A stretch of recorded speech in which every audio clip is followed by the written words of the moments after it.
किरिश का सुनने का गाना। किरिश का सुना। किरिश का सुना। किरिश का सुनेगा। सुना तो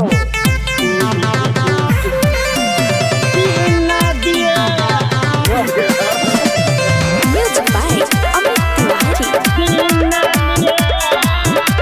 किरिश का सुनेगा गाना। किरिश का सुना। किरिश का सुनेगा। दिल ना दिया दिल ना लिया तो बोलो बोलो ना क्या किया। बोलो ना काटिया। दिल ना दिया दिल ना लिया तो बोलो बोलो ना क्या किया।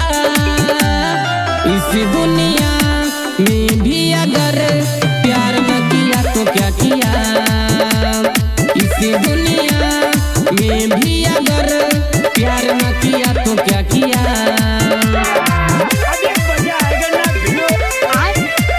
रुको जरा, सबर करो। किरिश का सुनेगा गाना।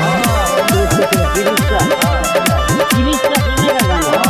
किरिश का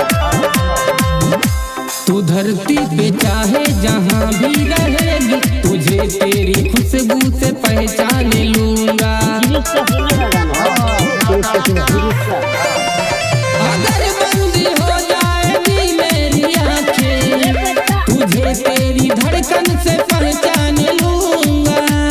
किरिश का सुनेगा गाना। कि हमको तुमसे प्यार हुआ है कि जीना दूसरा हुआ है। किरिश का सुनेगा गाना। किरिश का सुना। किरिश का सुनेगा।